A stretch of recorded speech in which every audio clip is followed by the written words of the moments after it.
Ladies and gentlemen, the Shreveport City Council is now called to order.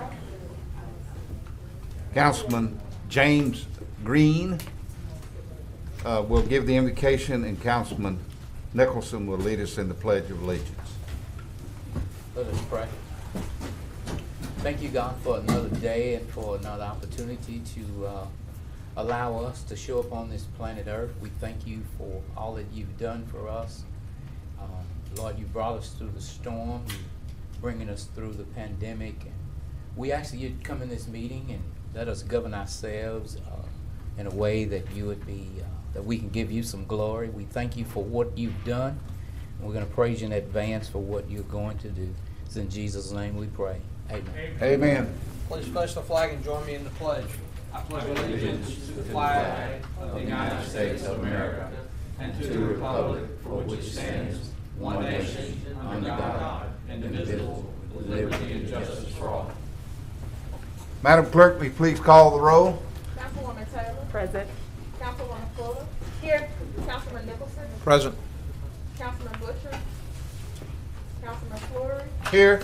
Councilman Green. I'm here. And Councilman Bolton. Do I hear a motion? So moved, Mr. Chair. Okay, on the special meeting also, and do I have a second to approve? Second. Second by Vice Chair. Any discussion? Let's vote.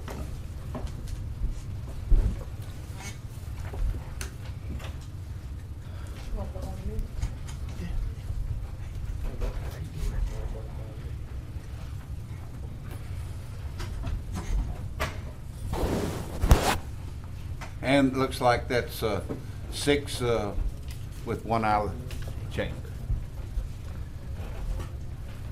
Councilman Green, I recognize you at this time. Thank you, Mr. Chair. Mr. Chair, we have Dr. G. Golly with us today. We're going to recognize him, and of course, Dr. Golly, we want you to come and also in the process give us an update about COVID and whatever you would like to share with us today. It's a pleasure to have you. Before you speak, Danielle is going to read a resolution for you, and we're going to vote on it later. But at this time, Danielle will read the resolution. Resolution 26 of 2021, a resolution to recognize and thank Dr. G.E. Golly, Chancellor of LSU Health Shreveport, for his leadership, commitment, and contributions, and otherwise to provide with respect thereto. Whereas LSU Health Shreveport, the only academic health science center in North and Central Louisiana, has made tremendous contributions at the local, state, national, and international level in addressing the COVID-19 pandemic.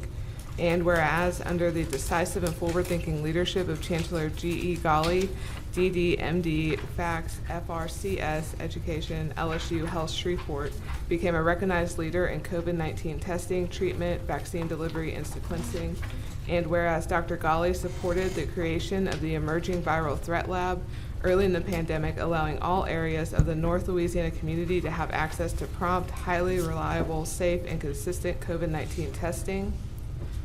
Whereas the Emerging Viral Threat Lab provided 1 of every 4 COVID-19 tests in the North Louisiana and processed over 250,000 test samples and has been recognized by the LSU Board of Supervisors and the Louisiana Board of Regents as a center of excellence for emerging viral threats, and will be expanding to a new facility destined to further cement LSU Health Shreveport as a national leader in the testing, treatment, and sequencing of current and future viral threats. And whereas, with the support of Dr. Golly, the LSU Health Shreveport Strike testing team provided strategic testing to first responders, medically underserved citizens, and our most vulnerable populations in assisted living and nursing home facilities. And whereas the LSU Health Strike testing team and Emerging Viral Threat Lab personnel have been recognized for their efforts, resulting in one of the lowest COVID-19 positivity rates in the nation and in the 9 parishes in Region 7, 45 congregate living facilities, and a 4-month average of 2% and a current positivity rate of less than 0.25%. And whereas, due to the personal efforts of Dr. Golly, LSU Health Shreveport administered the first convalescent plasma therapy in Louisiana and was among the first in the nation early in the pandemic, saving numerous lives. And whereas through the support of Dr. Ghali and the expertise of LSU Health Shreveport faculty, both clinical and research, local citizens have access to numerous cutting-edge therapeutics through clinical trials. These trials include convalescent plasma and inhaled nitric oxide, where again LSU Health Shreveport was the first in Louisiana to offer and second in the United States.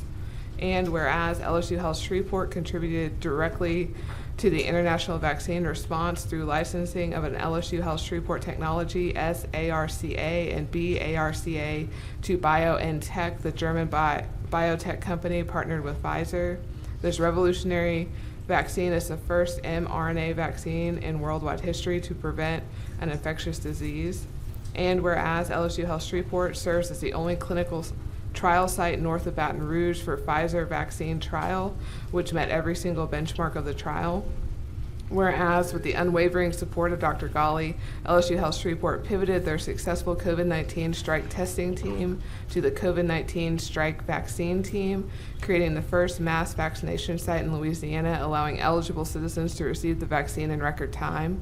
And whereas Dr. Ghali recognized that many in our city do not have access to a computer or smartphone, prohibiting their ability to pre-register to receive the vaccine. So he opened vaccination sites to all eligible citizens without requiring pre-registration. And whereas the success of the LSU Health Shreveport mass vaccine clinic was recognized by other medical facilities in the city, resulting in their donation of vaccine, allowing for continued availability of the vaccine. Whereas the Centers for Disease Control, CDC, recognized the successful community vaccine clinic led by LSU Health Shreveport, inviting Dr. Ghali to one of 4 speakers to educate others throughout the United States on how collaboration within a city can result in the efficient distribution of the vaccine. And whereas Dr. Ghali, unlike many other academic medical center leaders in the United States, wisely financially supported sequencing of the COVID-19 virus resulting in LSU Health Shreveport becoming the leading contributor in Louisiana and among the leaders in the South in sequencing of SARS-CoV-2. The sequencing led to the discovery of a new COVID-19 variant, which is currently under peer review to determine whether or not it is a more contagious strain of the virus.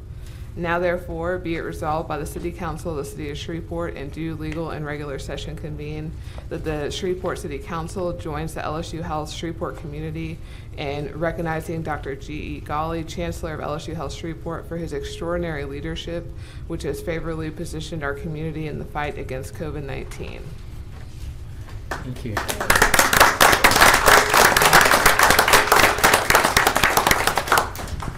If I may, thank you, Chairman Fleury. Thank you, Mr. Green and Ms. Ewing and the entire council, city council. Special thanks to Mr. Mayor, Adrian Perkins. Thank you, sir. We're here on a celebratory day, but I must say that I cannot accept this recognition without equally, if not more, recognizing our faculty, our researchers. Dr. Chris Kevel, come up here, Chris, and just stand up. He runs the entire research program of which this emerging viral threat lab is part of. I want to congratulate the City Council. This emerging viral threat lab is part of the DNA of the city of Shreveport now. This emerging viral threat lab is unlike any other entity in the United States. We've done over 300,000 viral tests. We've administered over 40,000 as of today. This is a somber day because it marks the anniversary of the first diagnosis, Mr. Mayor. You remember the first diagnosis of COVID a year ago today in Shreveport. This lab has sequenced over 2,000 viruses and is one of the leading sites in the United States and recognized internationally and recognized by our own National Institutes of Health and the division of CDC. I can't say enough good things about it. I'm not going to talk a long time because Miss Ewing did I'm going to have to give you an honorary medical degree after all that stuff that you said. So I thank you for that. And Chris, do you want to say anything? Do you want to, I know we have a limited time, but this has all happened because of what Dr. Kevil's done and the support that this city has given us. Thank you. Oh, thank you, Dr. Golly. I don't want to add too much to what he said. First off, this gentleman deserves a ton of credit because when we saw this happening, never forget, not too long of a diatribe, but March 3rd, broke my arm, sitting in the hospital at LSU going, good Lord, there's a pandemic, and all my buddies over in China are telling me this is the end. And we found out through the wonderful virologists that we have at LSU Health Shreveport that we could actually do testing for this when it was not possible to do testing in the United States at that time. Dr. Golly's vision and understanding of that and belief in his faculty really set the mark. From there, the governor was indispensable, instrumental for making this happen. The city council, as well as the Caddo Parish Commission, but more importantly, all of the players and the team members at LSU. The virologists, the faculty, the administrative staff, all of them were indispensable in this. So Dr. Golly's right. We have a true gem now in our city, and we appreciate your support and look forward to working with you in the near future. Thank you. Thank you all. And Dr. Pierre Marquis reminds me that it was a one-year anniversary of the first case in Louisiana, not the first case. We're on March 11th is our Yeah, we were March 11th, yeah. We're a little, it's the one time where if we're a little behind, it's okay, Mr. Mayor. Look, God bless each and every one of you guys, and I tell you, I really appreciate the support that we got from the city. Thank you, each and every one of you. And if there's ever anything I can do, just, you guys have my phone number. Just call me. Thank you. Before you, Dr. Golly, would you come back up? Mr. Mayor, would you do one for them?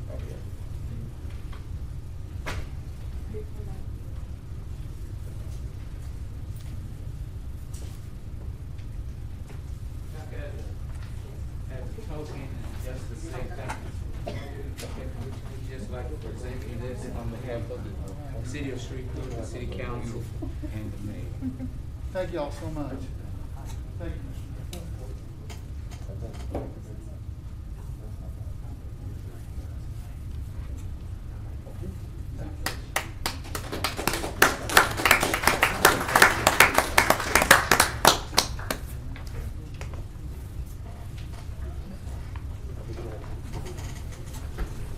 Councilman Green, did you have something else? No, Okay. Any other councilman like to be recognized at this time? Yes, sir. Okay. Councilwoman Mr. Chair. Taylor. Madam Clerk, will you please read the two resolutions into the record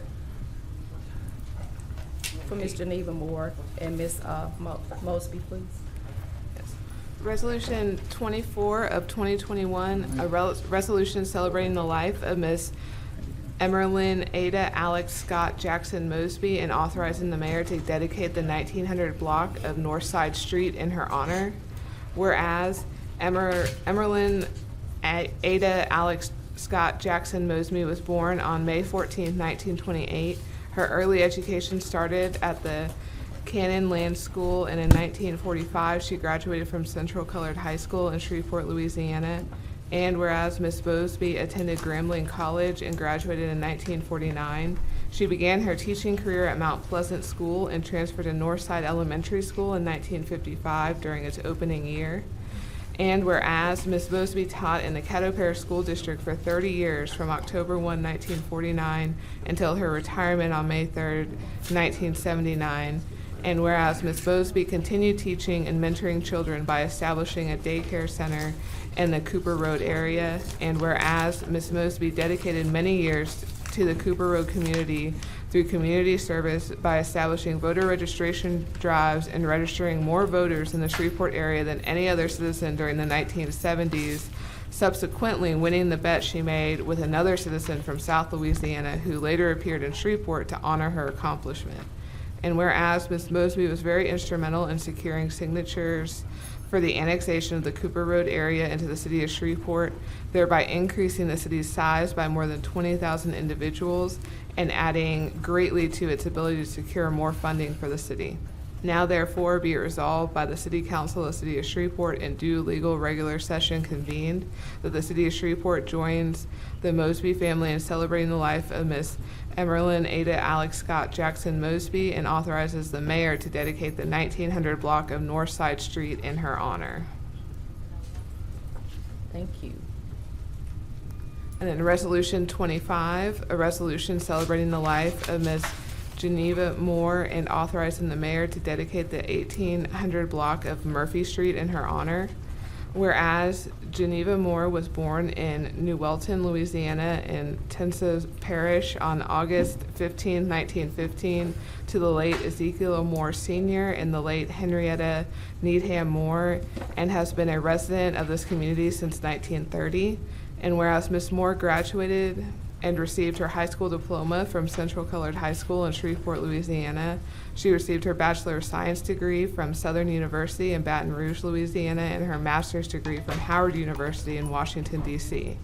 Whereas Ms. Moore received her religious education from Mount Canaan Baptist Church and Lakeside Baptist Church under the leadership of the late Reverend Amos Terrell, and whereas Ms. Moore worked as a teacher in the Caddo Parish School District for 31 years, retiring from teaching in May of 1972, and whereas during Ms. Moore's long and productive lifetime, she has demonstrated in countless ways her dedication to the welfare of others and has earned the respect and affection of people from all walks of life and ages.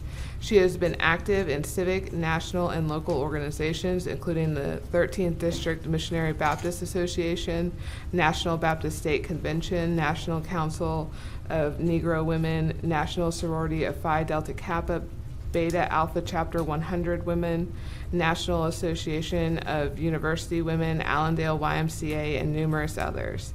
And whereas Ms. Moore has lived during the most eventful century in this world's history, and in her quiet way, she has been a force for good and a stabilizing influence on those around, including visiting and ministering to the sick and elderly in nursing homes and hospitals, and tutoring young people during these turbulent years.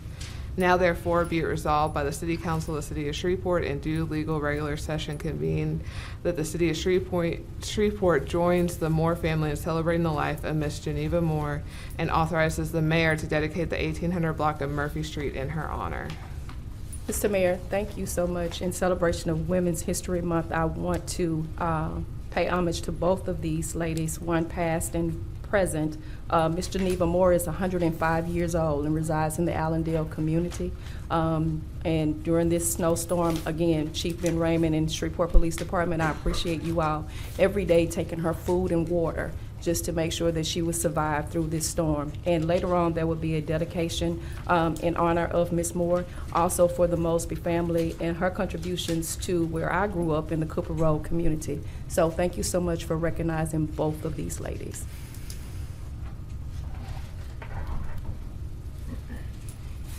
Mr. Chairman. Councilman Nichols. Mr. Chairman, I'd like to invite to the podium Sarah and Preston Louder of Louder Baking Company.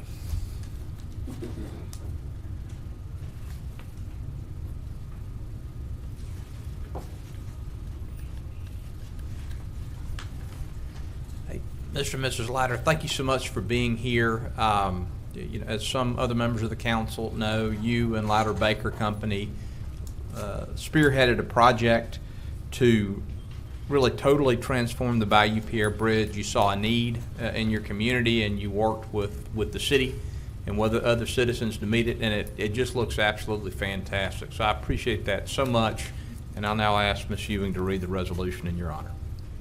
Resolution 27, a resolution commending Sarah and Preston Louder, owners of Louder Baking Company, for their commitment to improving their community and for being civic leaders in the city of Shreveport. Whereas Sarah and Preston Louder, owners of Louder Baking Company, are committed civic leaders and conscientious business owners in the city of Shreveport.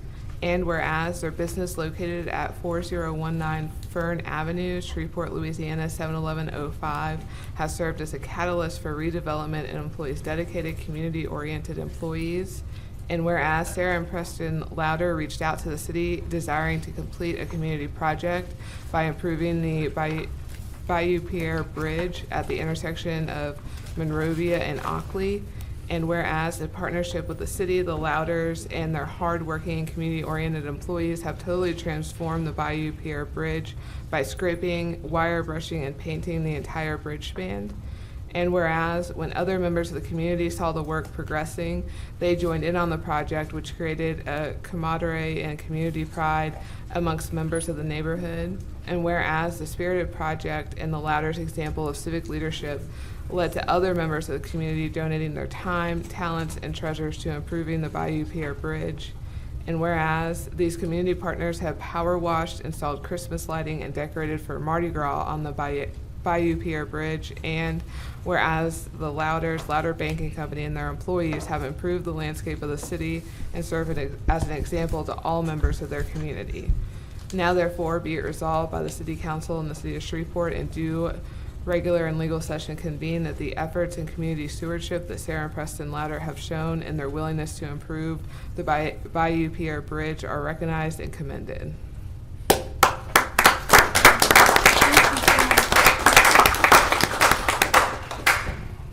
Mr. Mayor, will you join me for a picture with the Louders? Absolutely, but first I gotta ask, did you guys bring a king cake or cupcakes or anything? A cinnamon roll, I understand they're about that big.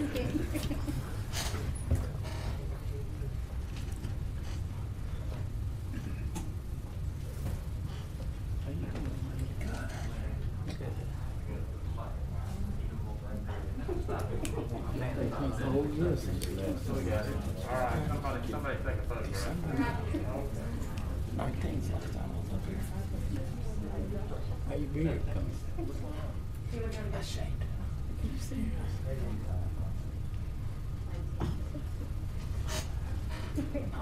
I made me some beard on.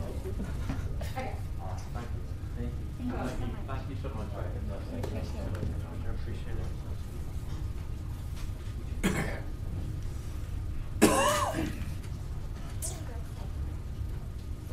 Thank you.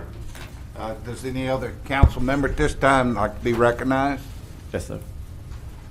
I would. Okay, Councilman Bowman?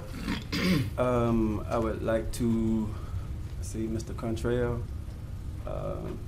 Tia, Miracle, and Mr. Burke, if they would just come up to the front, please.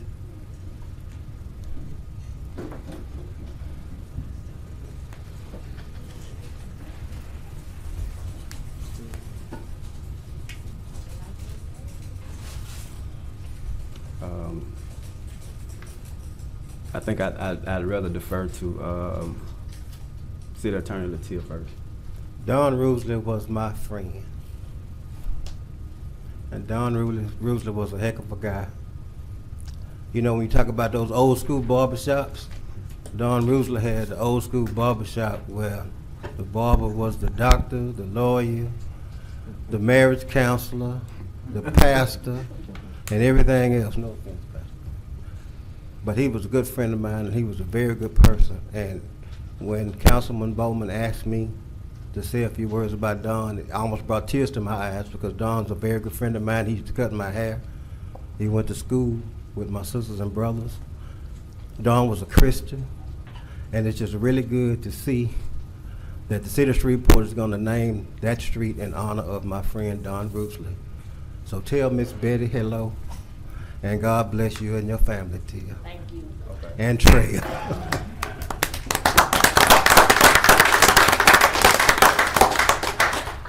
I just want to echo pretty much what City Attorney Latia said. Don was a good friend of mine by way of my dad, and I mean, when you say a friend and a counselor, we had good conversations. I'm sure that you probably wouldn't even have an idea that we even talked the way we did, but we had real good conversations. Several times at the hospital, just flagged me down on the side of the road. Don received some, numerous awards for keeping the neighborhood clean, because he cared about where he was from. He cared about the houses around him. He even purchased a lot of those homes in Cedar Grove and refurbish them for the community to have somewhere nice to stay. An impeccable man, your dad was. I just want you all to know that. You can read, Daniel. Resolution 23, a resolution to dedicate the 800 block of Pine Tree Drive in honor of Donald R. Rusley for his commitment and contributions to his community and the city of Shreveport. Whereas Donald R. Rusley, an activist, businessman, and owner of Don's Hobby Shop, where he mastered his craft of barbering, was a leading figure in the community who always put God first. And whereas Donald R. Rusley gave haircuts to underserved boys and men in the community and provided barber apprenticeships to young aspiring men that wanted to become a barber. And whereas Donald R. Rusley would visit local nursing homes to volunteer his time wherever needed and provided mentorship to citizens to combat poverty in the Cedar Grove and adjoining neighborhoods. And whereas Donald R. Rusley would visit local nursing homes to volunteer his time wherever needed and provided mentorship to citizens to combat poverty in the Cedar Grove and adjoining neighborhoods. And whereas Donald R. Rusley spearheaded a partnership with Shreveport Green to address blight and litter, he started a neighborhood cleanup program, Yard of the Month, in the area where he lived, which landed him a heartfelt recognition from his neighbors and a well-deserved Good Neighbor Award from the city of Shreveport. And whereas Donald R. Rusley purchased many of the abandoned homes in his neighborhood and remodeled them to give citizens a self-pride in the homes in which they lived. And whereas Donald R. Rusley spent many years with the love of his life, Betty, he would affectionately say his greatest milestone was becoming a father and a grandfather and teaching them the value of good work ethics as well as building relationships. Now therefore be it resolved by the City Council of the City of Shreveport in due legal regular session convened that the mayor on behalf of the city is authorized to dedicate the 800 block of Pine Tree Drive in honor of Donald R. Rusley.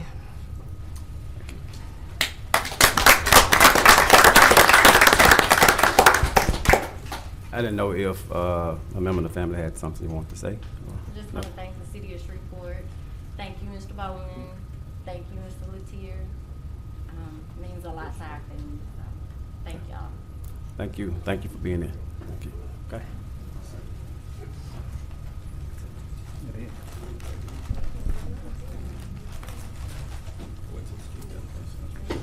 Any other council members? Chief Ben Raymond. Chief Raymond? Okay.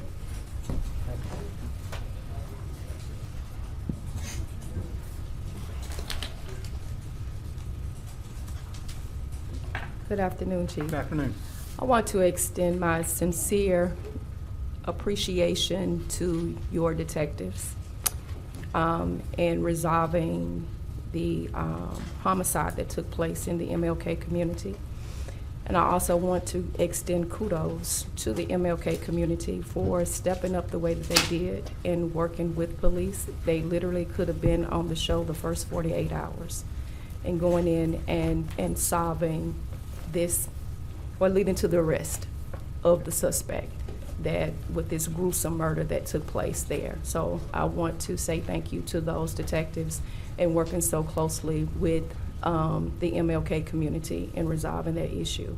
And I know that you've received several phone calls as it relates to the occurrence around Fort Park on Sunday. I know sometimes often when the spring arrives that we have you know, the cruising going on. We've cruised for a number of years. I was a cruiser myself.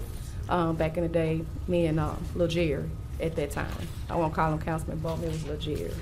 But we were all out there cruising, but some of the issues that we run into is that we understand the cruising, but when it becomes to breaking the flow of traffic, when it leads to the drag racing, when it leads to those things, severely loud music is when we run into an issue with neighbors.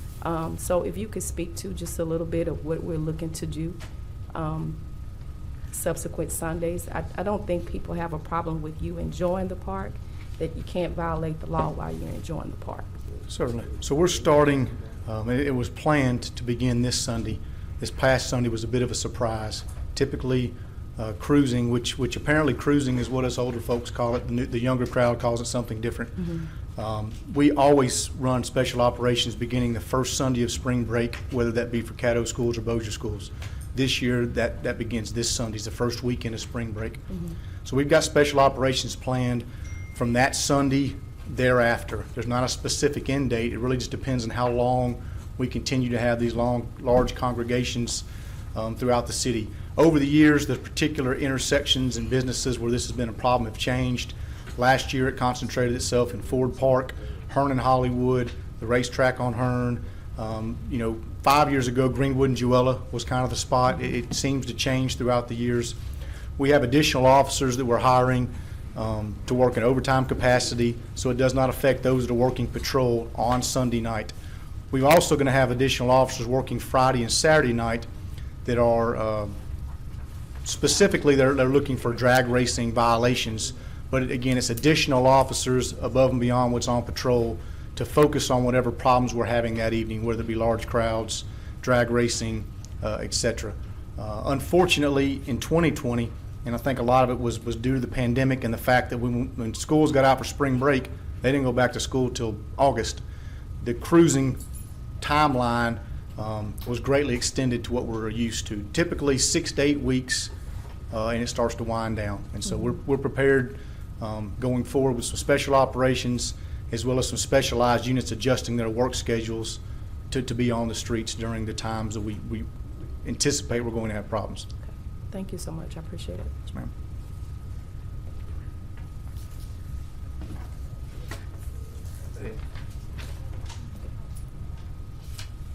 All right, Ms. Fuller, anything you have to say? Anybody? I need to ask Mr. Clark, if he would please come forward. Alan Clark.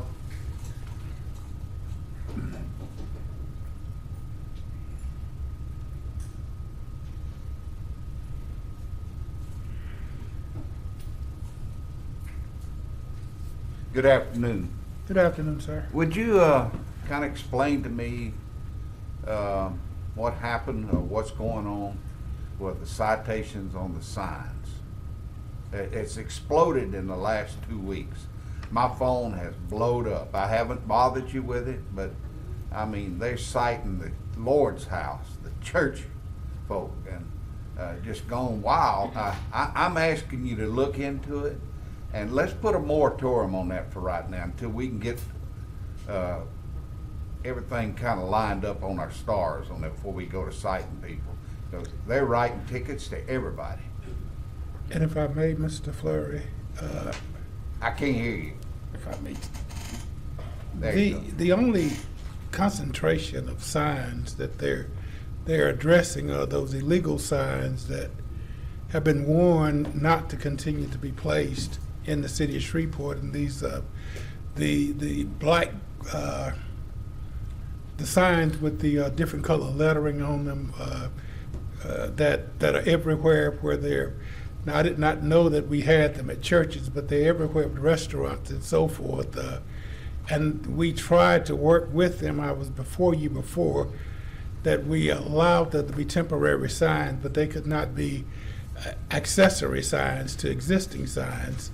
And we waited a while to try to get compliance, and there was no compliance. The unfortunate thing about enforcement and the persons involved in enforcement will, I bet you share with me, is that if you take no actions, if you try to get people to voluntarily comply, nothing really happens. I will check though, based on your statements today, with the enforcement section to find out exactly what they're doing.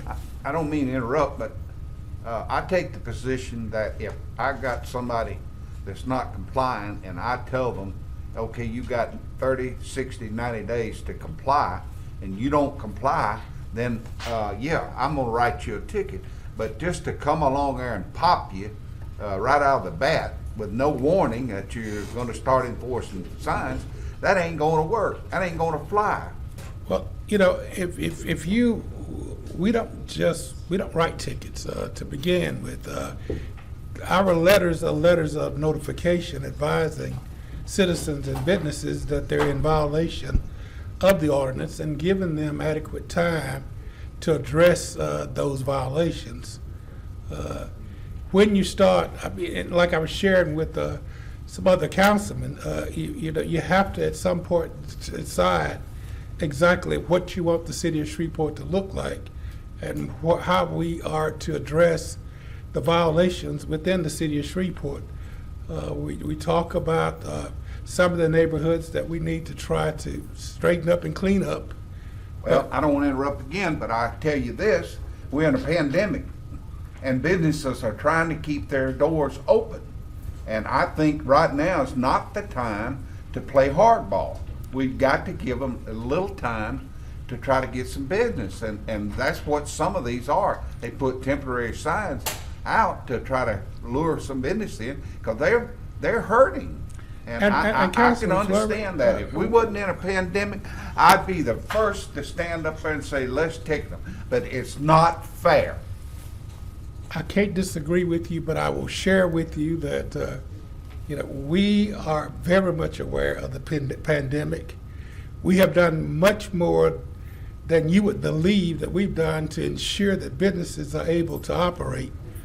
We've made all kind of allowances and just waived all type of requirements that are in the orders. Sure you have. Now, if you don't want us to address signs, we're more than perfectly welcome your directions, and we won't do anything about them.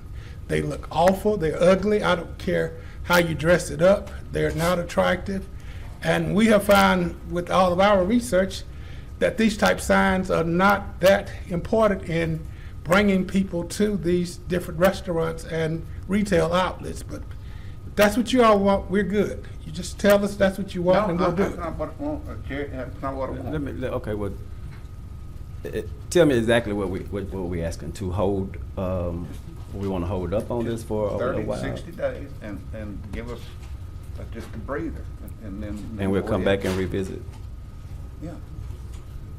Let the businesses have notice they were fixing to pop it. They getting fined, having to pay them, and they having to pay these fines, and they don't have money. But we don't fine anybody. Mr. Latier can share that with you. Who does? We don't fine. We notify them that they're in violation. We give them time to address the violations, and we continue to go back and share with them that this is not in compliance and you need to address the violation. No one is more sensitive in the light of the pandemic than we are. I mean, we've been accused over the years of being anti-business and obstructionists, so we are very well aware of the things that we're doing. Your predecessor was accused of that. Yeah, but we're just trying to get out and make sure that... When you came on the scene, you changed all that. And we're trying to continue to change those things. We're just trying to get out and make people aware that they're violating the orders. We're not trying to collect any fines or anything as a result of that. So, Mr. Clark, let me ask you a question. I had a call on this myself. So basically, what's the process? You ride by, you see a sign, it's not legal. What do you do? Tell us the process. Basically, the inspectors ride by, they see a sign that's not legal. They come back into the office and they turn in the violation, and a letter goes out addressing that the sign is not in violation, that the sign is in violation, and it gives them 10 days to correct the problem. Then the inspector goes back out 10 days later and see if the sign is still there.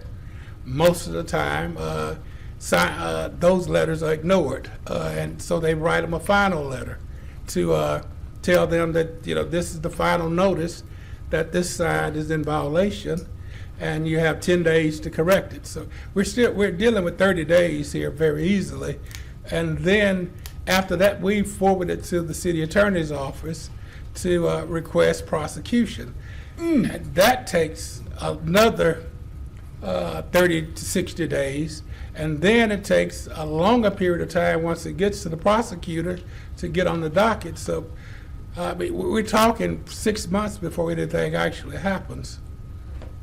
Monetarily, what is the fine typically? Is that a Mr. Latier question? Or? No, I mean, I've been to court. I've done this for 24 years. The judges determine the fines range from $150 to $200 if convicted.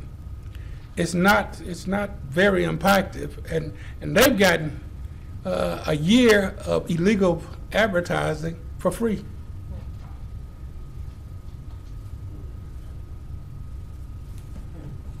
I mean, it's just what you all decide, but, you know, Okay.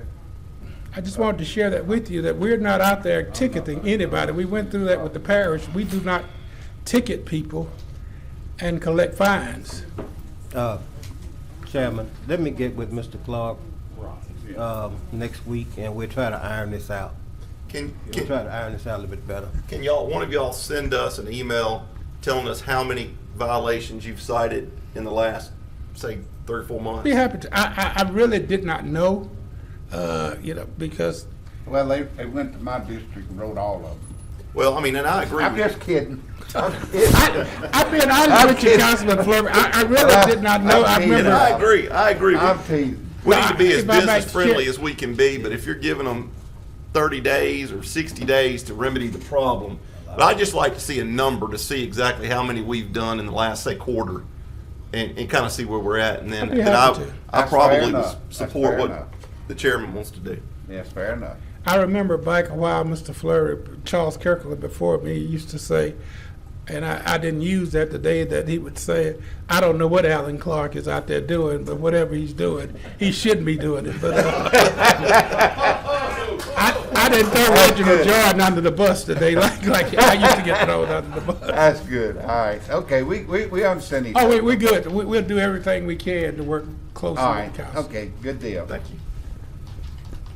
Any other council member? Mayor, we recognize you. Yes, Mr. Chairman, thank you. We just finished talking about the pandemic, and it was alluded to earlier, but on March 11th will mark the 1-year mark from when we had our first positive coronavirus case. Since then, we have lost 677 citizens in Caddo Parish. Many of those are right here in the city of Shreveport.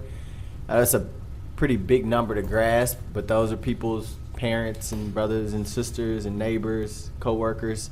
And we won't be in the chambers on the 11th, but I would just like to ask everybody to take a moment of silence so that we can kind of memorialize those who have lost their life to this virus, and also think about all the sacrifices that have been made on behalf of our community. So you can take a moment of silence with me.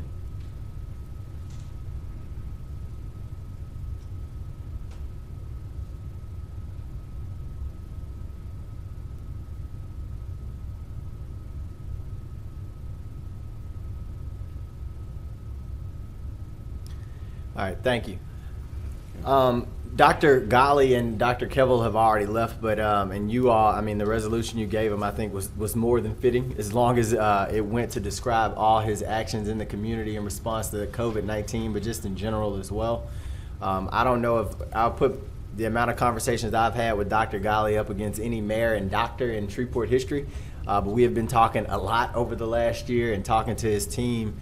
But I want everybody to know, not only is his team in the hospitals every single day fighting to keep our citizens healthy, but with the viral threat lab and also the researchers, they played a critical role in the development of the vaccine that is now putting us on the path to normalcy right here in Shreveport. A lot of people gripe about our community for a lot of reasons, but we do not celebrate our wins enough. That is a huge win. That is exceptional.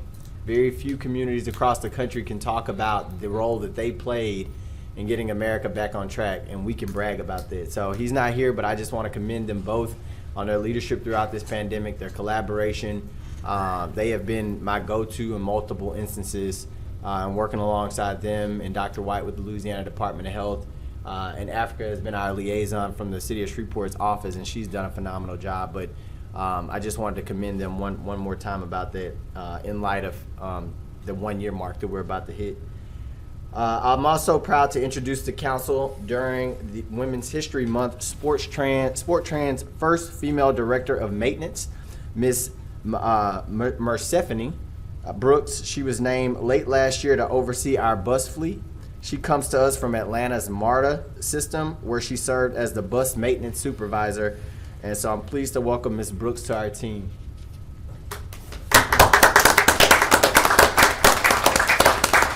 Ms. Brooks, you don't have to be shy. If you wanted to say something, or if council wanted to say something, you can. It's up to you. I just want to say I appreciate, and it's an honor to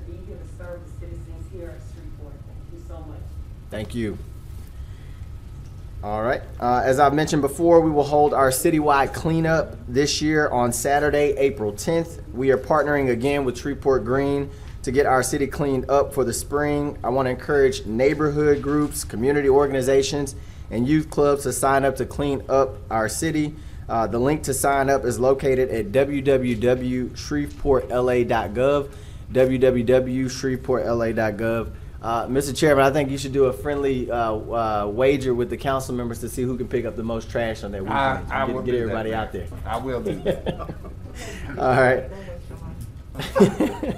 All right. On Thursday, we will have a press conference kicking off the countdown to the Bayou Classic, which will be held at Independence Stadium on April 17th. We are working with several community partners to sponsor some ancillary events that will complement the experience for our visitors. Each of you have a flyer at your seats with information about the game.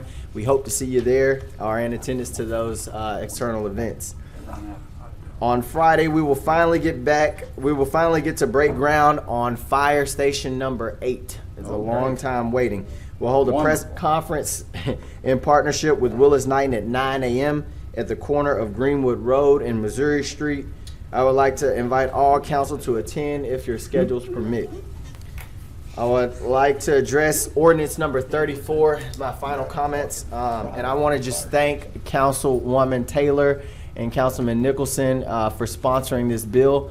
This bill is near and dear to my heart. We've been working on this for quite some time, but from my standpoint as the mayor of Shreveport, and from a moral standpoint, residing over a community where there's such a disproportionate impact on the use of marijuana. And what I mean by that is we have, our government has saw fit to allow pharmaceutical industry to sell marijuana and make millions and millions of dollars, yet we are still losing far too many of our youth on marijuana charges. This is not a step to completely reconcile that difference, but it's a step in the right direction to where we can have some consistency in how we monitor and punish and utilize marijuana in our community. So I'm just thankful to these council members that have saw fit for their reasons as well. And it's a lot of reasons to pass this ordinance to put their names on the bill. So I just want to thank you for that before we go into the formal agenda. And that's all I have, Mr. Chairman. Mr. Mayor, wait a minute before you leave. Now, you got to commit to me and promise me on this cleanup day. You're not going to run out of hot dogs this year like you did last year. Nah, Mr. Chairman, we got plenty of hot dogs, trust me. We should have some more food there, too. All right. You didn't say what district that fire station 8 was in. I know they want to hear what district that was in. That's G or something like that. I don't know. Somebody told me G. It's District G. Okay, just want y'all to know that. All right. Reports now. Anybody else have a property standard question? Going once, going twice. Okay. Mr. Chairman, I don't know if Mr. Green is the right person to address this, but I've continued to receive questions about the status of our environmental court, and if we could just have an update on when we expect that to happen. I know members of the public would appreciate that. Around the corner, I think. I am proud to stand here and let you know that we will have our first official environmental court on Tuesday, March the 16th. Excellent news. I will convey that to my constituents. Will you and I save me a appreciate it. seat? Yes. Okay. Very good. Thank you. History to be made, and that's wonderful. All right. So, Mr. Harris. Yeah, Mr. Harris. So that means I can start addressing some of these issues that I have now, and we can move forward on them. Because I'm getting people calling me left and right. Even Mr. Rude is sitting on the front row been calling me about some stuff on West 74th and on down Pine Tree where the house has just been sitting there for a very long time with move-out monitors sitting out there. So We will take care of it. okay, like say they're gonna take care of Mr. Rude.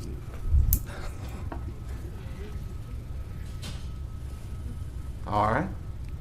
Everybody got Casey's revenue report, and their surety bond report be coming from the city attorney's office. Madam Clerk, is there any legislation to be added today? There's none. All right. Do we have any public comments today? Yes, we do. The Vice Chair is recognized and will control the time. As I call your name, please come to the podium. You have 3 minutes, and please state your name and address for the record. John Settle.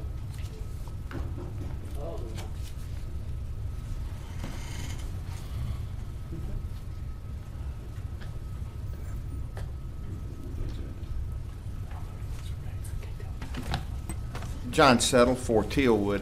I just wanted to make a few comments. I also wanted to commend Ms. Brooks on her appointment as Director of Maintenance. I think that's very important. Your official journal had a nice article on her on the front cover. I also commend property standards on environmental court. That's something that all of us have been concerned with. And your official journal will be covering that court. And we think that if we start publishing offenders' names and the disposition, that may encourage voluntary compliance. I mean, it's hard to ride 3 streets in Shreveport that you don't see, well, maybe not in Southern Trace, but 3 streets in Shreveport that you don't see something that needs to be corrected. I thought it was great, the resolution for Dr. Gowley and all the efforts they're done. I talked to it's hard to say Dr. Marquis Pierre, about the viral threat lab and told her that I wanted our paper to have a full cover story on that. I don't think I had realized the significance of that. I got my shot on Sunday, and it's not that bad. Tabitha hit me in my arm that was even worse than that. But we've kicked off a campaign to kind of encourage people to get the vaccine. It's don't be a snot, get the shot. And you can register for a $100 prize that we're going to have drawing. And I had developed some little signs to put out on the streets now, but after today, I don't know if I can put a sign out about that or not, but I'll leave that to y'all's judgment. Thank you. Congratulations. Congratulations John. to you. Grandpa. Oh, Yes. thank you. Christopher Cole. Mr. Cole, I saw you last night on LTV. That was a great documentary last night. That was great for Shreveport, wasn't it? Yeah, sure was. I How about enjoyed that? I hope they replay Trying. that. We're working on it. Yeah. Christopher Coe, 940 College in historic Highland. Everyone on this dais has dealt with some very life and death issues the last 3 weeks. So the comment I'm going to make, I'm making with quite a bit of humility. It's a quality of life issue, but we cannot lose sight of these things. They are affecting how we feel about our city. We have a self-esteem issue, it seems, about our visual look of our city, and we really need to stay on top of this. It really is also an economic development issue. I'm an architect with over 35 years of experience. I'm a fellow of the American Institute of Architects. Many of my projects dealt with historic preservation. That is going to be part of this issue, but also the other part of the issue is a bureaucratic one and how our city agencies and departments and staff work together. I also sat for many years on the board of LA County Public Works, so I speak of what I know of what I'm about to speak. And I sent this email out to a couple of you this morning. I'm very concerned about the large traffic light poles that are currently being erected at the corner of Kings Highway and Lyon Avenue. These have been placed right in front of 2 historic and very revered Shreveport buildings, the Kings Highway Christian Church and C.E. Byrd High School.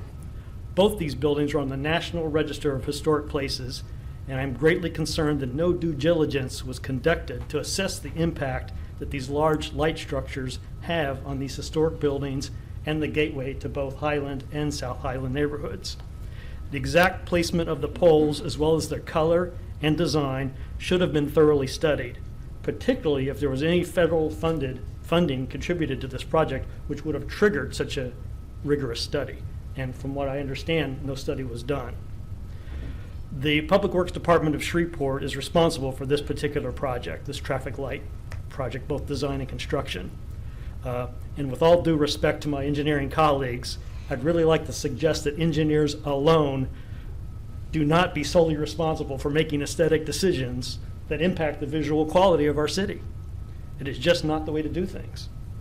At a minimum, the city's own Historic Preservation Committee and the Planning Commission should have been involved in this process, and they were not. It would appear that departments and committees within the city are not communicating with each other on such important issues affecting the cityscape of Shreveport. If so, this is unfortunate, and I suggest it needs to be remedied as soon as possible.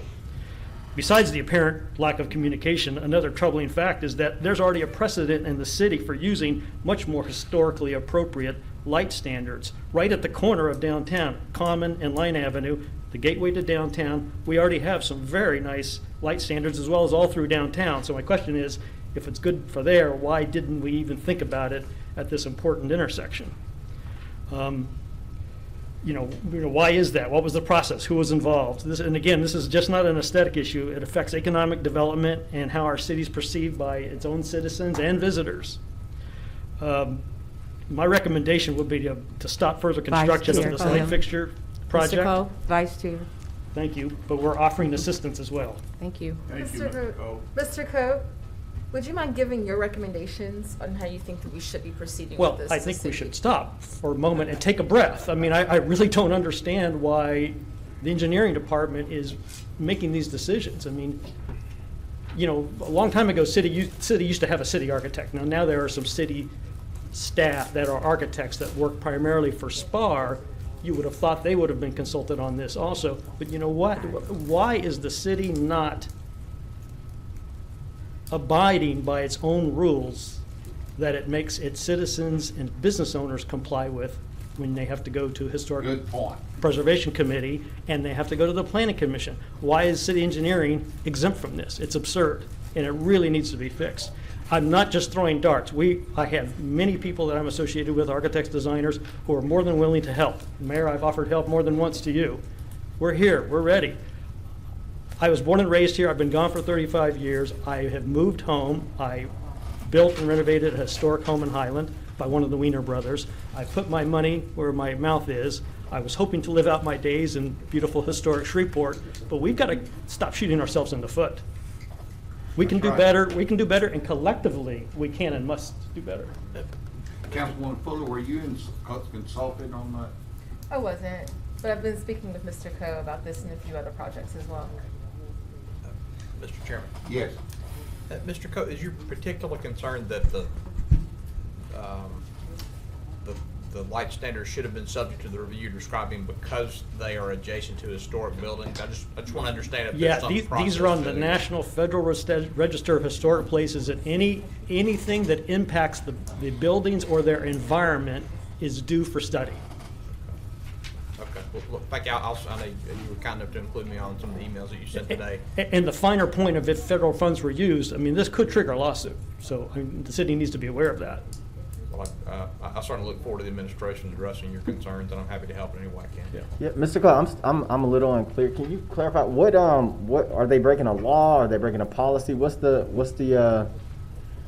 Well, I think the city's breaking its own law by not going to its own historic preservation committee and also not going to the planning department. So, and this has happened more than once. It happened with the Sportran project at Sun Furniture a couple of years ago that I also raised an issue about.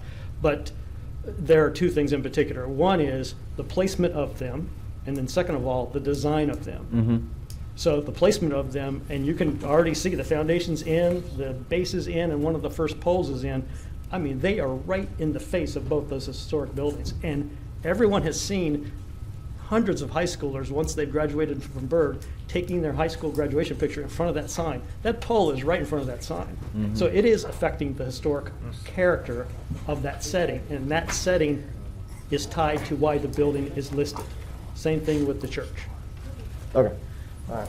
We'll look into it. Thank you. Thank you all. Okay, thank you, Mr. Cole. Ken Kraft.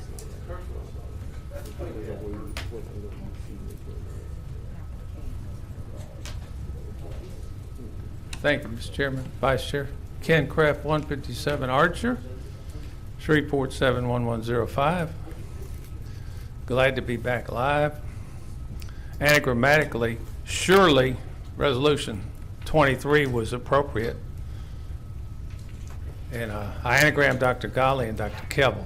We have Hale G and Live K. Those are two good guys. And Dr. Kevel and I go way back because I was an assistant scoutmaster in the 80s. And his dad, Bruce Kevel, now in Omaha, is the one who recommended me, for better or worse, to be Director Cap Projects when Bruce became the first ever executive director of the Downtown Development Authority. Now, jokingly but seriously, I want to thank Tab Toke and Joint John and Puff Perk for Ordinance 34. How appropriate. You know I like numbers. 34 is Walter Payton on the beers, nicknamed Sweetness. Well, we know what THC smells like. It's pretty sweet. And we got to stop busting young people, especially of color, even though they are maybe misdirected by having a few grams. An ounce is 454 plus grams. This ordinance is a little under half an ounce. I do think enforcement-wise, we'll have to be careful working with police. 4 18-year-olds are in a car and they have 2 ounces, but it's all in the pocket of the driver. And an officer stops them. Can he hand out 14 grams, 14 grams, 14 grams? So all of a sudden, all 4 are legal, even though we had 2 ounces. So we got some. There's always the details. The devil's always there. And then, of course, the city hopes to receive some money from the 1.9 trillion CARES 2 or whatever it's being called. 350 billion of which goes to states and municipalities, some portion of which should come to Shreveport based on population. Last year in the general fund, there was 33.74 million listed in unfunded needs. It was more than that because some people failed to do proper diligence, like the city marshal. They listed their unfunded needs, but put no prices on them. Well, we have an idea what the things they want would cost, but I would like all departments to say what they're, but we don't need to do all the unfunded needs. So I'm gonna write a story for John for Friday in the Focus and just make some suggestions. We need a new roof on the convention center. We need new fire trucks. We need to invest this money wisely. And whether we do equipment or pay raises or some combination, we are lucky. And people say one vote doesn't matter. Well, if one of those Senate races on January 5th and Georgia went the other way, we wouldn't be getting this money. It wouldn't have been approved. Thank you, Mr. Crowe. Marvin Muhammad.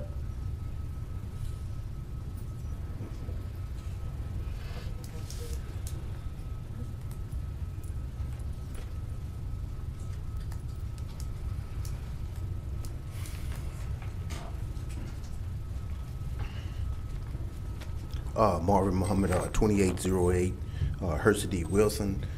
First, I want to thank City Councilman Taylor and the administration for recognizing my 4th grade teacher, Miss Emily Mosley. She was passionate and compassionate and touched us in more ways than one. I'm just going to leave it like that. But surely, some things that's not allowed in the school system today in 2021. But she is truly, and I found out that she actually retired the year that I went to the 5th grade. So I don't know that I had something to do with that. but she was a great contributor, and she was well known throughout the MLK community. Secondly, I did want to speak briefly on Ordinance 34. I want to exhort the council to move swiftly, and with one exception, I would ask the sponsors to look at the age limit. There are a lot of 17-year-olds that are being criminalized due to be caught with more than whatever possession charge is. I know it said 14 grams, and I read an article in the Shreveport Times or somewhere where it says that the street value of 14 grams is $220 or whatnot. That's just not so. The street value of 14 grams is about $35 for what is called Reggie. Now, I don't smoke. I don't smoke. We haven't adopted the ordinance yet. The street value for what is called loud is about $75. So to catch a youth with 14 grams, which really isn't a half an ounce. For those who actually sold marijuana before and put it actually on the scale, it's actually about 0.493828. That's very specific when you're dealing with scales, when you're trying to make a profit. And for the mathematicians out there, I know we got Ken out there, if you take the max value 28.33 and divide that in two, the amount, that'll give you the actual amount. And that's very critical because a lot of times I see where a lot of youth are being criminalized because the amount that was really supposed to be spoke about, they really weren't in possession. So I did want to say that, and I want to appreciate y'all. Thank y'all. Thank you, Mr. Muhammad. Jake Flukers.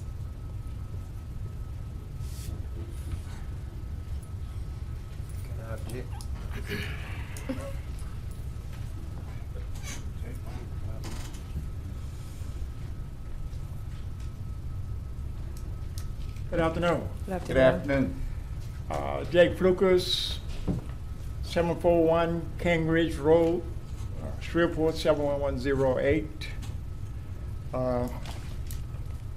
I'm not a preacher, teacher, or a politician. I'm a blue-collar worker, union blue-collar worker from South Louisiana. And I'm here to talk to you about police reform. I'm going to start off with the beginning, my beginning thought of it. Say back in 1960, I wasn't here, but they had a policeman named Darchaw. I think he was a chief of police or some other title. But he had a reputation of disrespecting black men and beating them up anytime he wanted, and nothing was being done to him about it. At the same time, they had other officers being hired in, and they seen what Darchaw had done, so they did the same thing. They beat up black men, disrespect them. And in 1970, the city of Shreveport decided that they're going to hire some black men, make them police officers. So when the black police officers got there and seen that how they was treating the black men, and I guess they figured that's the way this police was supposed to be. They started beating up black men and disrespecting them. So we still have the same thing. This is why one of the things that I wanted to talk to about the police reform.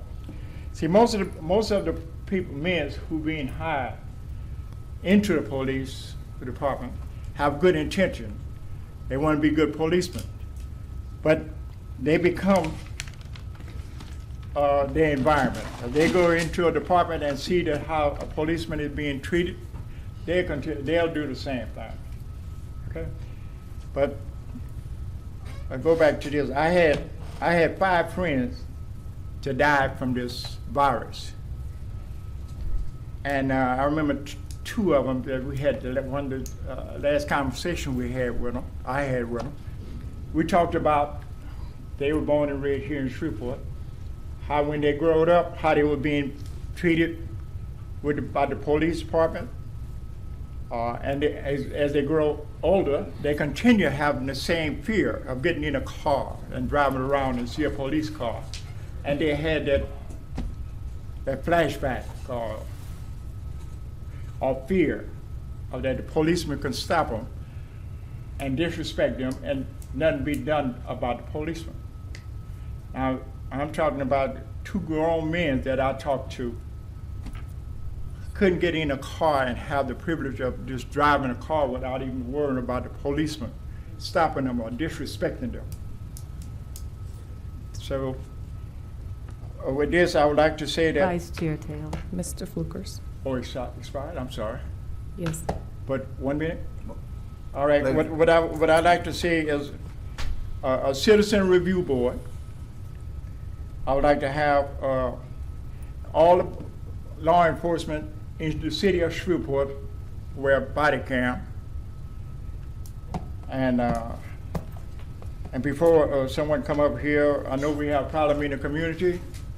We're gonna have to reform the black men in the black community also. Thank you. Thank you, Mr. Flukers.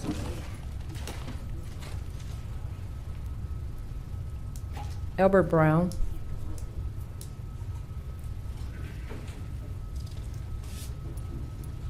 Good evening, everybody. Good evening. Mr. Mayor, Ms. Taylor, chairmans and City of Shreveport workers, City of Shreveport. First of all, I want to thank you all so much for what you all did how you all handled what we had last week.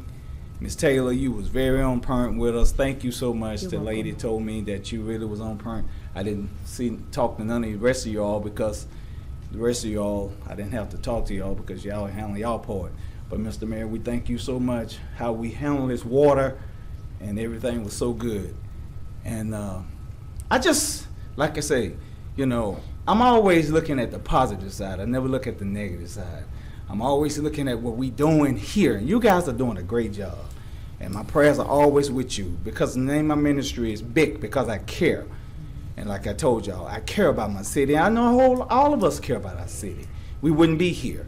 And me and Mr. Taylor, me and Mr. Clark and Mr. Green, we're gonna get together soon with my plan coming up with about what we can do, what God has told me to do here, and that we want to help continue to build our city, continue to bring our city up, continue to bring our city. We're not gonna please everybody. I already know that. You don't please all your people in your family. So that's just the way life is. Everybody comes up here not going to talk like me. I don't expect that. And everybody's going to come up because they got their opinion. And that's the way life is because they see things different. That's the way life is. But y'all keep going forward. Mr. Scott, Mr. Perkins, Ms. Nichols, Mr. Taylor, Miss Taylor, I'm calling all y'all names, Mr. Flurry, Mr. Bowman, Mr. Bosch, Mr. Green. Y'all keep doing. Our prayers are with you. Our prayers are with you. Y'all just keep going forward. And I'm going to always continue to speak well of you all, even at the barber shop, everywhere I go, because you all are doing a good job. Because it always got armchair quarterbacks. Everybody got them armchair quarterbacks. But until they get in that seat, then that's when they'll know. Then that's when they'll know. Oh, I see it a whole lot different. See, I don't need nobody telling me how to be married if they ain't never been married. I don't need nobody telling me how to raise a child if they ain't never raised a child. That's right. Get in my seat. Then you come back and talk to me with them baby kids. God bless y'all. Sammy Mears.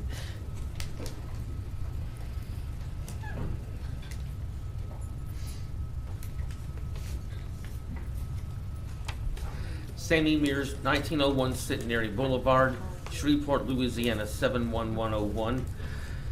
The people at Oak Meadows Apartments at the M Building where I live and myself have been very disruptively, rudely been disturbed by a woman named Shannon who has been tearing things outside and inside of our downstairs door for no reason, took a hammer and demolished the window that's in between. She doesn't even live at Oak Meadows and should not even be there. Now, I told the maintenance man and I showed him what had happened to the door. She's been causing trouble for the last 3 or 4 nights. And the owner, when I talked to him, didn't have any time to talk, but I did write it on paper and took it up to the office in an envelope to get a work order going. Hopefully something will be done as soon as possible. It just looked terrible, and when this woman demolished the door, we were all very disgusted. We knew that it was her because she was doing her voice talking, and we know that it was her. She can't deny it. And even though that Shannon denies it, we know for a fact that she did do it because a couple of people even told me that it was her. I don't even know the woman, much less. Of course, I left word for Police Chief Ben Raymond. I talked to Kathy just the other day and told her everything that was going on, how she's been very rude to us in our complex. Well, she sent all the information to Chief Raymond, who took care of the rest. And I wanted it to be known that we do need help. So on a periodic basis during the night, they need to drive through the driveway. If they can find this woman and get her out of the property and out of the building, it would be appreciated. She's either in M105, M106, or M107, or M108. That I do know for sure because it was told to me. It would be appreciated if they can just get rid of this lady. She needs to leave us alone. I don't even know what has happened, but she doesn't live at Oak Meadows, and I think the sunshine may have fried her brain for all I know. And don't forget to spring forward this coming Saturday going into Sunday. Thank you, Sammy. Sammy, may I share? Sammy, Yeah. I called your property manager about the other issue you were having. You said there was a maintenance thing you were trying to get fixed a couple of weeks ago, but she never called me back. But did they get the wall fixed or whatever it was? Yes. Okay, well, glad it got fixed because she never called me back. Well, But I everything's, could call her. well, the thing is that the thing that hangs on the gutter, it's hanging down like this right now, so. But this is new. Oh, This is new from the last thing, oh, right? I'm asking. well, I'm not sure specifically what you mean. I'll talk to you later, Sammy. It's Okay. cool. Well, all I know is that this wacko woman needs to get out. All right. People I think- asked about you while we were meeting on Zoom, Sam. They wanted to know if you were doing okay, just so you know. Oh, yes. Yes, we got our water back. We had to go 6 days without water. That was no fun. And finally, when I turned the faucet on again in the bathroom, it still wouldn't do anything, and I finally said, "Kiss my grits." The next time I turned it on, the water started running again, and I don't know if the water faucet has ears or not, and I sincerely hope not. This concludes I public heard comments. This concludes public comments. Okay, do I have a motion to executive appointment for Miss Josephine Wade So on the moved, Shreveport Mr. Chair. Memorial Library Board? Second. And I have a second. Any discussion? Let's vote.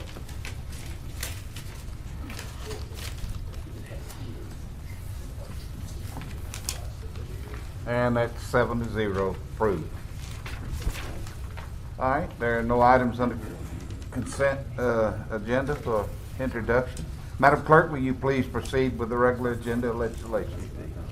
Resolution 11, encouraging the city to utilize zero-based budgeting in preparation of the 2022 budget.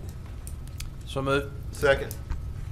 Motion made, second. Is this the, Any discussion? explain what this is, Mr. Chair? Yes. Can I get an explanation about this? Councilman Nichols? Councilman Green, over the past, several months, I've discussed on a couple of occasions with Mr. Whitehorn the possibility of the city considering using zero-based budgeting for at least part of the 2022 budget. The general idea is to move away from a process where we always rely on last year's budget as the starting point and just make incremental changes, and instead we look at the budget for a department or multiple departments from the ground up. I'll note that the charter is very clear that the mayor has the prerogative of preparing the city budget. We don't have authority to tell him how to do that. This legislation does not purport to give him an instruction. It simply makes a request that the administration consider this budgeting process. So Mr. we'll, I'm sorry. I wanted to ask the administration, Mr. Whitehorn, Mr. Mayor, whoever can answer this, is this something that you all have asked for, and is this something that you all are ranting and raving about that would make whatever better, or is this something that we can do without at this time? I'm reading encouraged, right? Just saying, this is just saying. Council members, Mr. Chairman, I have been in discussion with Councilman Nicholson regarding this zero-based budgeting, and I have agreed to work with council as best we can. But I want to make some things known that I've talked to the chairman about, and I also mentioned with Councilman Nicholson. This is not a request, to answer your question, Councilman Green. Zero-based budgeting requires a lot of time, a lot of resources to execute correctly. With the right software, zero-based budgeting isn't as daunting as it once was, but it still requires a manpower and resources. Zero-based budgeting also requires consistent dedication. It's not something that you try to see if it works. You either are dedicated fully to embracing it, because if you're not fully dedicated and investing the time and resources to get it done right, it won't produce results. It requires training for the employees and managers in the department. Zero-based budgeting is time-consuming and it's complex, more complex than traditional budgeting. Zero-based budgeting can be very costly, as well as time-consuming, and as I mentioned, complicated to implement. We received the report that was sent to, I think, all of you on the Houston project. I'd like to note that Houston project started in 2016. They submitted plans to the council in 2019 to start the zero budgeting in 2021. That's a 2-year gap. They prepared the capital budget for funding from their 2017 through their 2021 capital improvement plan. And then it was only approved for 1 year only, 2021. Now I want to tell you about our current process. Our current budget process timeframe. The budget kickoff meeting and preparation begins in June of this year. Department staff meetings, forecasting, expense and revenue projections, and things of that nature all start in June. The review starts in August and September, finalizing operating and capital budgets, preparing budgets and budget ordinances, preparing the council budget review. The budget review session and public hearing starts in October through November. And then the budget is adopted on December 15th. I said that to say that integrating the zero-based budgeting process and phasing out our current process takes time, capacity, and also includes modifying our current time frame. Since budget kickoff is approximately 5 months away, it would be beneficial to delay 2021 implementation of the zero-based budgeting for 2022 and consider maybe 2023 or 2024 pilot. Because it's going to take money, it's going to take a capital project. We don't have the infrastructure with our IT department, but I am interested in working with council on it. So my question would be, since this is not a request, since it's just encouraging, would it be necessary for us to vote on this to encourage you, or couldn't we just say from Councilman Nicholson or whoever is interested that we encourage y'all to look at this and we wouldn't have to basically make this what I would consider a law? Because anything that we vote on, to me, that means that we're saying to you that we want you to start this process. So at this particular time, listen at what you just said, I wouldn't be prepared to put that burden on you all. As far as looking at it and encouraging you to see other means, I could encourage you to do that, but I wouldn't be in a position to vote yes on this today. Thank you, Mr. Chair.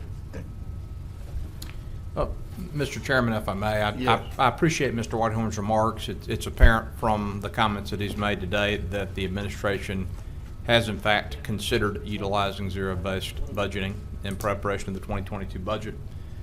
He believes that the timeline is too constricted, that it's not something we can do in 2022. I'm going to continue to request that the administration consider the possibility of implementing zero-based budgeting because it's something that has worked very well in other cities around the country. And we have got to do everything we can as a body and as an administration to be as efficient as possible in allocating the city's limited resources. With that, in light of the fact that I seem to be the only member of the council that's interested in passing this particular resolution, I'll withdraw it, but I do hope that we can continue this discussion because we're not going to achieve different outcomes for the city if we do not continue to improve our processes. Thank you. Okay. I'll be voting no on it, right? Is that the way we vote it down? Is that the way we want to? I moved to withdraw it. I don't know if that requires a Does vote that or require a not. vote, Madam Clerk? No? He's a sponsor of it. I am So- that too. Councilman Nichols. Yeah. So he can withdraw. You can withdraw it. He can withdraw it. It's okay. No, I'm fine. All right. Well, let me say one thing real quick. Councilman, huh? Oh, I'm sorry. Yeah, Butcher. I agree with you, Councilman. I was going to ask you to explain the benefits, but since it's withdrawn, I was going to vote yes, just to encourage it. I've studied it. I think it's a good idea. I think there's benefits to it, but I also think that the will of the remainder of the council may not have been to go this way. And I think that it sounds like the CAO is looking into it, and maybe in years to come we can move to this. Thank you. Councilman Bowman? Okay, so, Mr. Whitehorn, you said that it's not something that you try. It's either something that you embrace or something that you don't deal with at all. Am I correct on that? Yes, sir. It's a mindset. I mean, we all have to be on board with it. I mean, it's not something that you just, willy-nilly do. I mean, this is a change in philosophy on how we produce the budget and how we start it. And does it start from hiring or I mean, it's a lot involved in it. And then you got to have the infrastructure in place to implement it. And right now, our IT section is not geared up for it.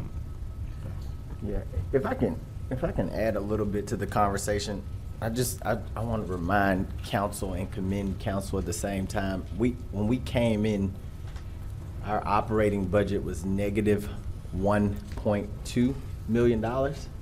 Right now, our operating reserve is over $20 million. I really appreciate the spirit of being innovative, and every time we have a budgeting season, we all should be diving into our budget and coming up with ideas and recommendations on how we can make it more efficient. But me and the CAO, we get a whole lot of problems every single day up here at City Hall. And this is just something that we don't see as broken. You all, in collaboration with the executive and the legislative, I think we've done a phenomenal job fiscally over the last 2 years. You point to another municipality that has had 200% increase in their operating reserve, and I think you'd be hard pressed to find it. So this is one of those things where it takes so much to implement. And Chief Whitehorn has already pointed out, you got to have certain infrastructure there. We're going through leadership changes within our finance department, and this is just something where right now we just do not see. We just don't think that it's the time for it. And if anything, take that spirit and let's make sure that this next budgeting season we bring our values of our community, because a budget is a representation of our values. Just take that spirit, and as we go into the next budgeting season, just make the recommendations that you see fit. And let's continue to march along this path of being fiscally healthy, because we are setting the city up to be much stronger at the end of our tenure than it was when we walked in here.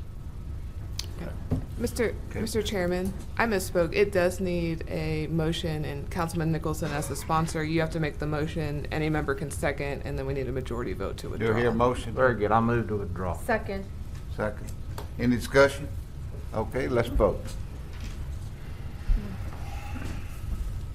I don't know how Councilman Nicholson said he ain't had a vote. He just counted the numbers out. He 7-0. didn't ask nobody or nothing.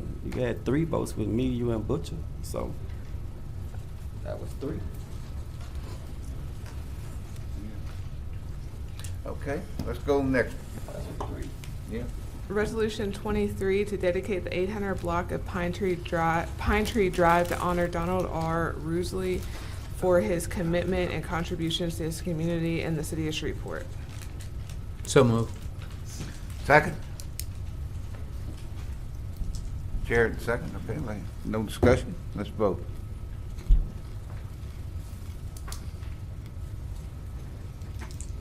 And it passes 7-0. Resolution 24, celebrating the life of Miss Emerleon Ada Alex Scott Jackson Mosby and authorizing the mayor to dedicate the 1900 block of North Side Street in her honor. So moved. Second. Motion, second, and discussion, let's vote.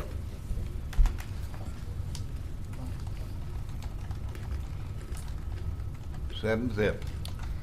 Resolution 25, celebrating the life of Miss Geneva Moore and authorizing the mayor to dedicate the 1800 block of Murphy Street in her honor.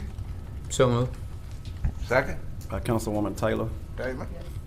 Okay, any discussion? Let's vote.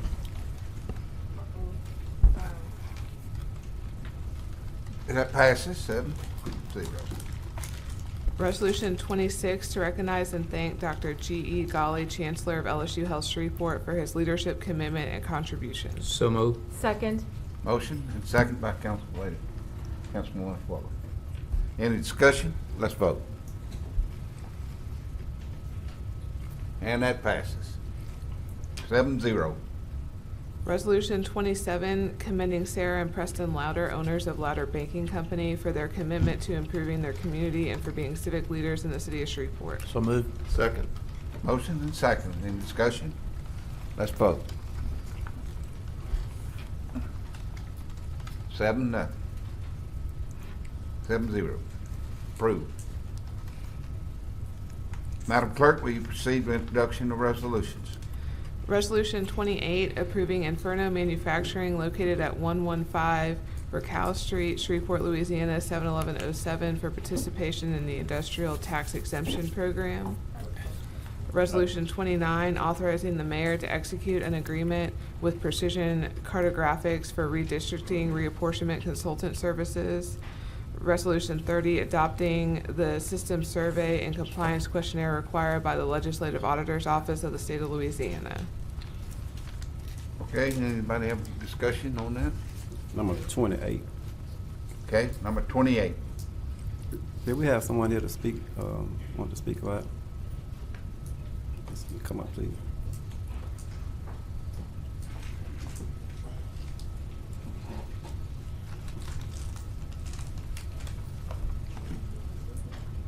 Good afternoon, Mr. Chairman and Council and Mr. Mayor. My name is Alan Organic. I live at 420 Piermont Road in Shreveport. I'm the owner of Inferno Manufacturing Corporation, and I'm here to ask for your approval of our ITEP exemption application for the purchase of 2 machines in 2018. These are computer-controlled metal cutting machines that are used to make the core part of our product line of valves and sight glass gauges. The machines were needed for increasing our capacity, and they are similar to machines that we still have in place that were purchased back in the 1980s. They're long-term investments. Our application for the ITEP was approved down in Baton Rouge 2 weeks ago by the State Board of Commerce and Industry. And in making that approval with a group of many more ITEP applications, the Board of Commerce and Industry was making the recommendation to the governor that he sign and approve this exemption subject to the approval of the 4 tax bodies of Caddo Parish. So I'm here to ask for your support. Thank you. Hi, good afternoon. Ashley Posada, North Louisiana Economic Partnership, 333 Texas Street, 71101. We have been working with Inferno Manufacturing on their ITEP application. Councilman Bradford, during his time before he retired, he was a good partner. He had come out, so he had been working with Inferno, so the city was aware of the purchase of this machinery and hopefully some expansion plans in the future. And we have reached out to Councilwoman Taylor. She had some questions about the ITEP, which me and Brandon Fell addressed, and we hope to get her out there. Obviously, the last couple of weeks, the events of the snowstorm, she had some more immediate things she needed to deal with. So between now and y'all's vote, if you have any questions, I'd be happy to help you answer. And I do just want to brag on Alan. Since we have been talking about COVID, during the height of COVID back in April 2020, Alan rose to the challenge and donated $125,000 for mobile testing to be done in underserved communities. So he's a good community partner. And you have any questions, I'm here to answer. You can feel free to contact me between now and when y'all vote on it in a few weeks. Thank you. I have 2 questions. Yes, I for have me 2 or Alan? questions. What, Alan? Okay.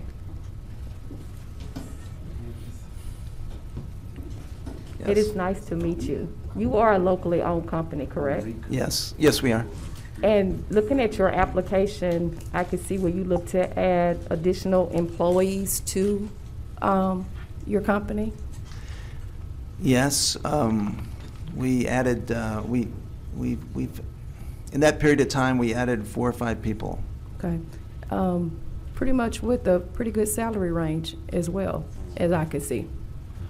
Yes, our payroll is about a little over $2 million. Okay. Well, I support you. 25 people or so. I support you. Oh, thank you very much. You're welcome. Really quick, weren't we? I think the last time I saw you, we were at the David Rain Center when you donated that money. As a matter of fact, Yes, and Mr. Mayor. Councilwoman, you were there as well. You remember that? was- At the very early. That was a happy day. It was a year ago. It was a year ago. With COVID, but no, I thanked you that day for contributing those resources for mobile testing. That's when we were realizing the pockets within our community. Thank you. It And made me feel responded good. quickly. Yeah, so thank you you. so much. And I just tied it together in my mind. So thank you. Thank you. Thank you.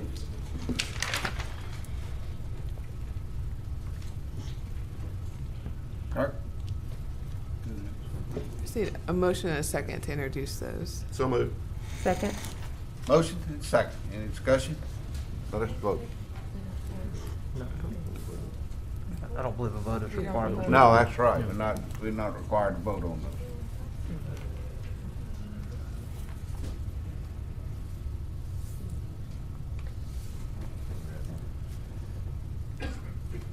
Introduction of ordinances not to be adopted prior to March 23rd, 2021. Ordinance 27, amending the 2021 capital improvements budget.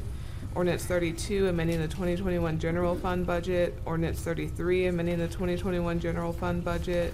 Ordinance 34, to implement a reduced municipal penalty for misdemeanor possession of marijuana, tetrahydrocannabinol, and chemical derivatives thereof. Mr. Chair? Yes. Councilman Green. Councilwoman Taylor and Councilman Nicholson, this morning the chair and I had a deep conversation about 34, and we wanted to know if it would be possible, since we're at a certain age, that y'all could bring some samples so that we'll know exactly what they was describing. At least bring us some little baggies. Chief, I don't have any of that in my possession, and I don't think Councilman Nicholson does either. I can't get them any samples. Well, I'm just doing what Chairman I asked think me. that they I'll need just to, pass it I on. think that they probably need to consult with their medical provider, get them an assessment done, and contact Boudreaux's. Well, Mr. Chairman, don't look like that's gonna happen, I guess. No, I don't think gonna happen. I don't think so. So we could. Mr. Chairman. Yes. I appreciate Councilman Green's remarks. I can't help you. Put with what the you chairman requested. in it as well. Now, put If him I in can it, do Joe. something else lawful for you, you let me know, and I'll be there for You you. want to put me up to this. But look, on a serious note regarding ordinance 34, we all bring our own experiences with us to the council and to public service on this body. And as you all know, I'm a lawyer, and I've done a variety of work over the years in that capacity in this community and elsewhere. So about a decade ago, I was appointed in Caddo Parish District Court to represent a young black man, 18-year-old, as best I recall, and he and 2 of his friends were playing Xbox one day in their apartment complex, and officers did a knock and talk, which is a procedure whereby an officer comes to somebody's door, doesn't have a warrant, and asked if he can come in and check things out. The boys agreed to let him in, and the officer found one little marijuana joint on the coffee table in front of the Xbox, and all 3 of those young men were charged with possession of marijuana. And I did everything I could as appointed counsel for one of them to convince the prosecutor who incidentally was African American, to drop the charge because I didn't see how my client or our city or society at large benefited from branding him with a criminal conviction. I was unsuccessful, and he pled guilty. He didn't go to jail. He didn't pay a fine of any consequence, but he did plead guilty and he was convicted. So sometime later, I was in the same courthouse, in the same courtroom, with the same prosecutor and the same judge. I wasn't involved in the case on this second occasion, but I was sitting in the jury box waiting my turn on another matter. And in walked somebody I recognized from the country club with his son and a friend. And these two young men were white. And they had been caught smoking marijuana at Betty Virginia Park in the middle of the afternoon. So, you know, a considerably more flagrant violation of the law than what my appointed client had done. And I watched as the judge gave these two young men a very stern talking to. He brought out a drug addict from the holding tank where they hold prisoners in district court to talk to these young men about the dangers of drugs. And then he concluded the proceeding by ordering the boys to write 500-word essays regarding the dangers of marijuana. And that was the sum of the penalty that they suffered for their violation of marijuana possession laws. You know, the prosecutor and the judge involved in those two cases would never have had occasion to connect them in their minds. And they're both wonderful people. They don't have a racist bone in their body. And they weren't motivated by any animus against my client. But the system nevertheless delivered very different justice to a young African American male for the same offense as the two white boys that committed the same crime and were dealt with in the same courtroom, in the same courthouse by the same professionals. So I just, you know,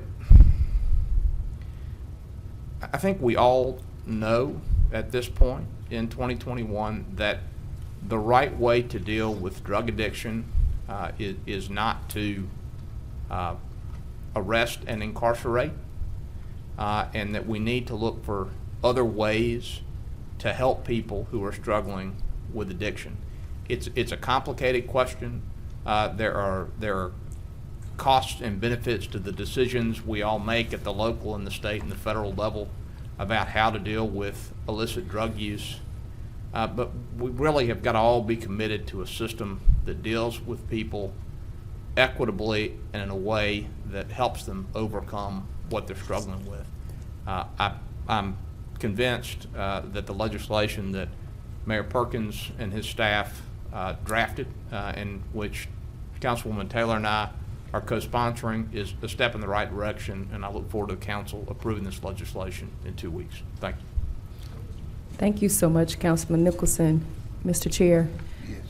Mayor Perkins, thank you to your administration and just the thought process that you all even had as it relates to this. I think that we know the impact of what a criminal conviction can do, the things that it can hinder from you, from education to your job, just to your overall quality of life.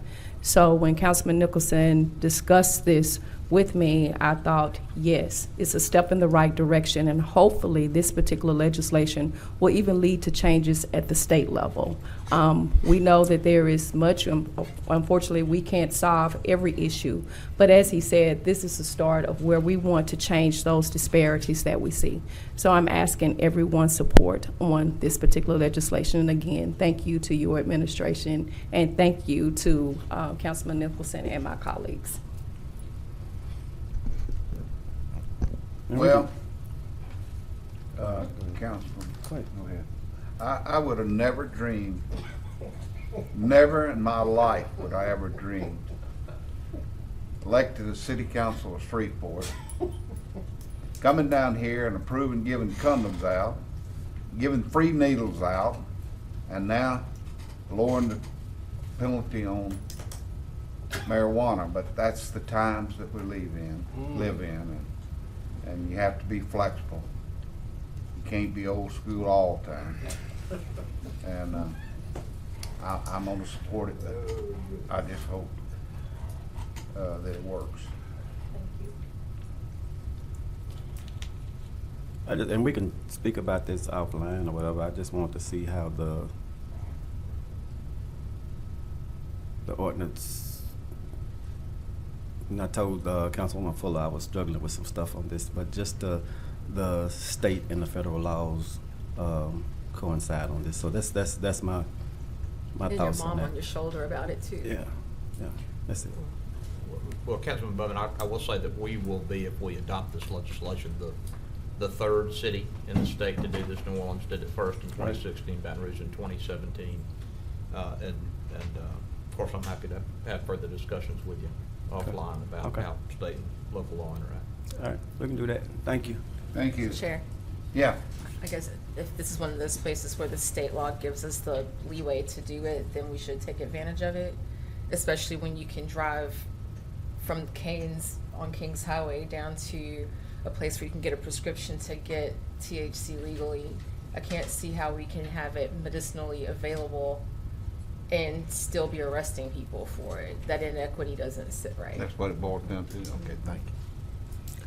I thought Councilwoman Taylor was gonna tell y'all by the time that we'll talk Well, about don't go there. Don't go there. Madam Clerk, can we proceed? We still need a motion and a second to introduce those ordinances. Second. So moved. Motion and second, okay? So Don't moved. have to vote on it, nothing, do we?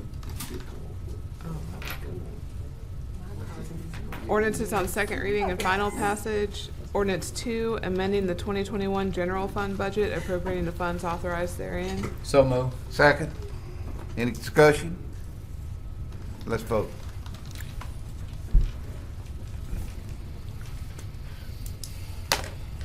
That's 7, 4, and none against, so it passes. Ordinance 17, to amend various articles and sections in the City of Shreveport, Louisiana Unified Development Code. So moved. Second. Motion second, made and second. Any discussion? Let's vote.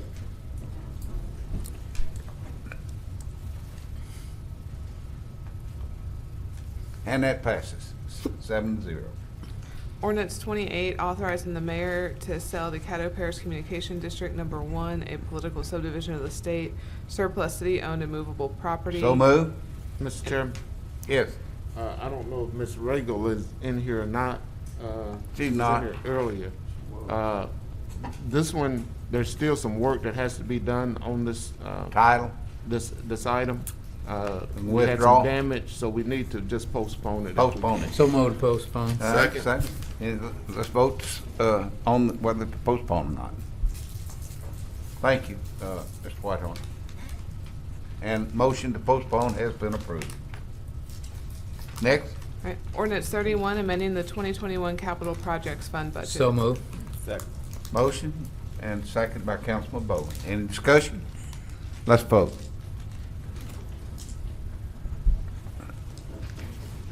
Seven zip. Thank you. Is there any table legislation that needs to come off? We have no appeals on property standards. Madam Clerk, any appeals that you're aware of? None. Are there any reports from officers, boards, and committees? Ms. Fuller, you postpone your infrastructure? Yeah, I'm gonna wait till we get through all the other after-action meetings and we'll come back to it. Okay, good. Any other reports? Public safety or audit and finance, anything? Okay. Is there a clerk's report? There's none. All right. Mayor Perkins, do you have any additional communications? No, not at this time, Mr. Chairman. Yes, sir. Any council member like to have anything? At this time, I'm sorry. I'm Excuse me. sorry. Do you think we can get someone from Shreveport Green to come and speak to putting the teams together for the cleanup and all that at the next meeting? Oh, yeah, we can That'd definitely be do that. great. Yeah, Good idea. I'm sure y'all noticed the date on the calendar is not a coincidence, but we'll have a lot of visitors in town that next weekend. So, yeah, the more teams we get, the better. Let's make sure we put on our best face. What time is the press conference Thursday? 11. Is that 11? Okay, anything, we have a request from the city attorney, that's Mr. Ron Latier over here to my left, to go into executive session, discuss Larkin Development at Railsback versus City of Shreveport, and Charlie Caldwell Jr. Versus City of Shreveport. Do I have a motion of the council to go into executive session? So moved. And a second, okay? Let's, any discussion? Let's vote.